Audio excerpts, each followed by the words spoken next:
यानी कि जैन जी आदि भी अपनी अनेकों समस्याओं को लेकर बहुत ज़्यादा दुखी व चिंतित भी है कि जंतर मंतर पर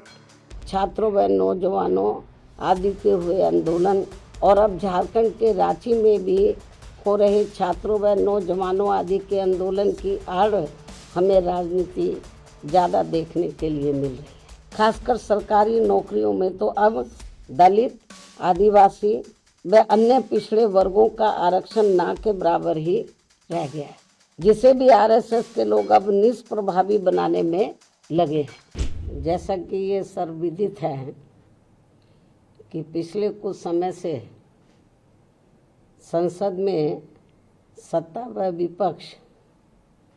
अर्थात बीजेपी और कांग्रेस पार्टी एंड कंपनी के लोग किसी न किसी मुद्दे की आड़ में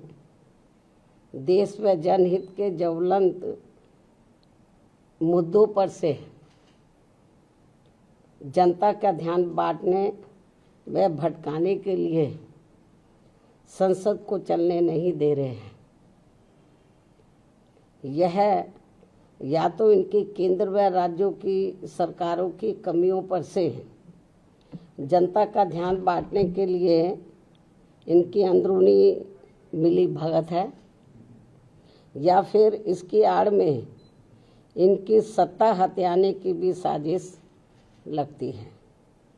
और ये सब देश की जनता को सीधे तौर पर काफ़ी कुछ नज़र आ रहा है।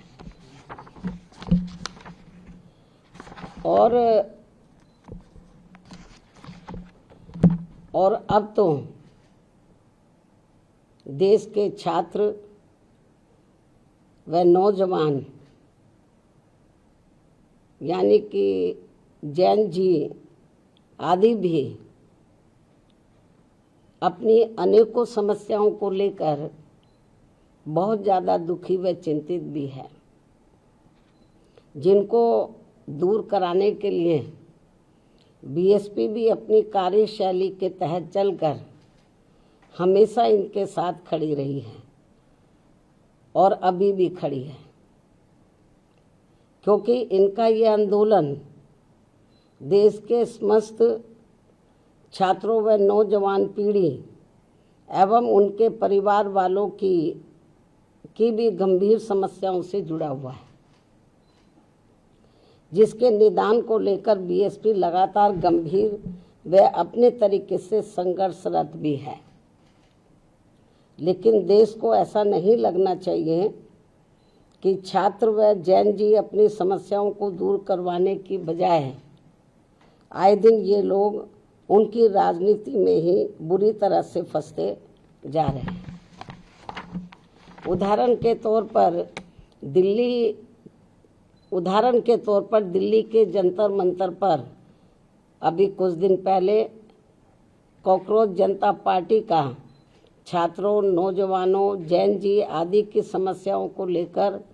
आंदोलन छिड़ा, तो फिर वहाँ इनके इस आंदोलन को कांग्रेस व इनके सहयोगी दलों ने हाईजैक कर लिया, जो किसी से छिपा नहीं है। अर्थात इन्होंने अपने हाथों में ले लिया और अब उसकी आड़ में अभी तक संसद भी चल नहीं पा रही है। और ये कॉकरोच जनता पार्टी अर्थात सीजेपी का आंदोलन खत्म होते ही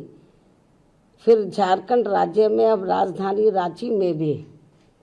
पिछले काफ़ी दिनों से वहाँ छात्रों व नौजवानों आदि का भी अपनी समस्याओं को लेकर आंदोलन चल रहा है, जिस पर कांग्रेस पार्टी व इनके समर्थक दल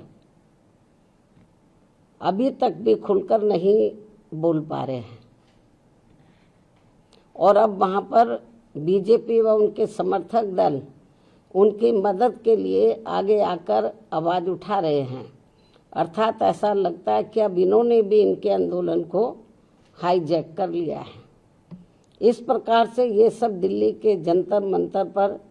छात्रों व नौजवानों आदि के हुए आंदोलन और अब झारखंड के रांची में भी हो रहे छात्रों व नौजवानों आदि के आंदोलन की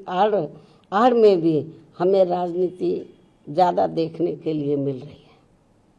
अर्थात इनकी समस्याओं को हल कराने के लिए गंभीरता नहीं है, हमें गंभीरता नज़र नहीं आ रही है,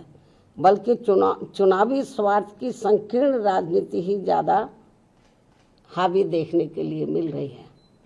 ऐसे में पूरे देश के छात्रों व नौजवानों अर्थात जैन जी से यही अपील है कि वे अपनी समस्याओं को दूर करने के लिए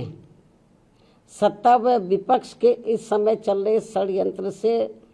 बिल्कुल दूर रहें और ये लोग अपनी समस्याओं से निपटने के लिए इनका सावधानी पूर्वक इस्तेमाल करें, ना कि इसकी आड़ में सत्ता व विपक्ष अपने स्वार्थ की संकीर्ण राजनीति करके इनका नाजायज फायदा उठा ले। जबकि ये जग जाहिर है कि यूपी में बीएसपी की 4 बार रही सरकारों में हमने छात्रों व नौजवानों को किसी भी मामले में निराश नहीं होने दिया है। अर्थात हमने छात्रों व युवाओं की सभी छोटी बड़ी समस्याओं का, खासकर उनके रोटी रोजी का विशेष ध्यान रखा है और इस क्रम में सरकारी व प्राइवेट सेक्टर में भी रोजगार के नए नए अवसर प्रदान किए हैं। अर्थात हमने छात्रों की समस्याओं का समय से निदान किया है और नौजवानों को पूर्व की रही सरकारों में जो सरकारी भर्तियों में लंबे अरसे से रोक लगा दी गई थी, जिससे सभी विभागों के कार्य भी काफ़ी प्रभावित हो रहे थे, उसे भी ध्यान में रखकर व उसे हटाकर हमने यहाँ प्रदेश में लाखों लाखों लोगों को रोटी रोजी के साधन दिए हैं। इतना ही नहीं बल्कि हमने पुलिस विभाग में व अन्य और विभागों में भी नए सरकारी पद सृजित करके यहाँ लाखों लोगों को रोजगार दिए हैं। इस समय नौजवान एवं छात्र व छात्राएं भी अपनी पढ़ाई व ट्रेनिंग आदि पूरी करने के बाद यही सब चाहते हैं कि उन्हें रोटी रोजी के साधन मिले, जिससे इस समय पूरे देश में केंद्र व राज्यों की विभिन्न पार्टियों की चल रही सरकारें ये सब उन्हें उपलब्ध नहीं करा पा रही हैं, जिसकी वजह से इनमें जबरदस्त रोष व्याप्त है। इसके साथ साथ अब तो इन्होंने हर स्तर पर पब्लिक सेक्टर को भी काफ़ी कमज़ोर करके प्राइवेट सेक्टर को ही बढ़ावा दे दिया है और ये क्रम पूरे देश में अभी भी काफ़ी तेज़ी से जारी है, जिससे देश के बड़े बड़े पूंजीपति व धन्ना सेठ आए दिन और मजबूत होते जा रहे हैं और सर्व समाज में से गरीब एवं बेरोजगार लोग आए दिन और भी अधिक पिछड़ते जा रहे हैं। खासकर सरकारी नौकरियों में तो अब दलित, आदिवासी व अन्य पिछड़े वर्गों का आरक्षण ना के बराबर ही रह गया है, जिसे भी आरएसएस के लोग अब निष्प्रभावी बनाने में लगे हैं। हालांकि हमारी पार्टी प्राइवेट सेक्टर के भी कोई विरोध नहीं है, लेकिन वहाँ इन वर्गों को सरकारी स्तर पर सरकारी नौकरियों में मिल रहे आरक्षण की तरह ही इन्हें भी यहाँ ये आरक्षण मिलना चाहिए,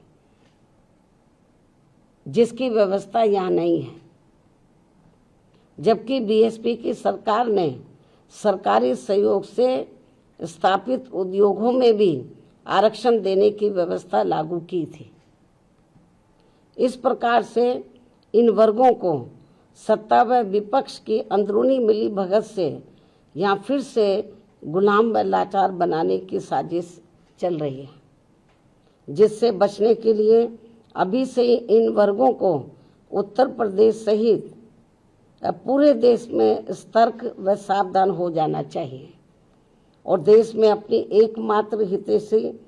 अम्बेडकरवादी पार्टी बीएसपी से जुड़कर इसे सत्ता में जरूर लाना है। जबकि हमने यहाँ यूपी में बीएसपी के सत्ता में आने के बाद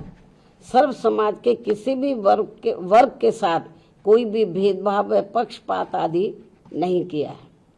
बल्कि सभी वर्गों का हर मामले में व विभिन्न क्षेत्रों में कार्यरत सभी वर्गों के लोगों का भी हर स्तर पर यानी कि राजनीतिक, आर्थिक व सामाजिक तौर पर पूरा ध्यान रखा है।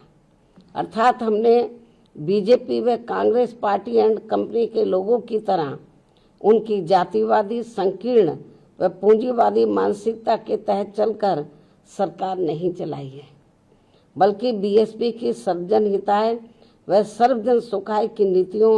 व सिद्धांतों के आधार पर चलकर ही सरकार चलाई है। और ये सब यूपी की जनता ने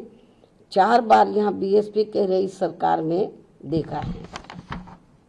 और अब कुछ ही समय के बाद यूपी, उत्तराखंड व पंजाब प्रदेश आदि में एक साथ यहाँ विधानसभा के आम चुनाव होने वाले हैं, जिसमें ऐसे वातावरण में सर्व समाज से बीएसपी को ही कामयाब बनाने की अपील भी की जाती है। यही देश व जनहित में समय की मांग है, जिससे सर्व समाज के लोग अर्थात छात्र, नौजवान, दलित, आदिवासी, पिछड़े, मुस्लिम व अन्य धार्मिक अल्पसंख्यक समाज के लोग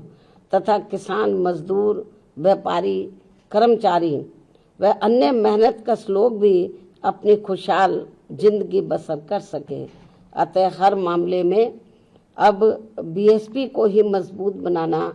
बहुत ज़रूरी है। इस उम्मीद के साथ ही अब मैं अपनी बात यही समाप्त करती हूँ। धन्यवाद। जय भीम व जय भारत।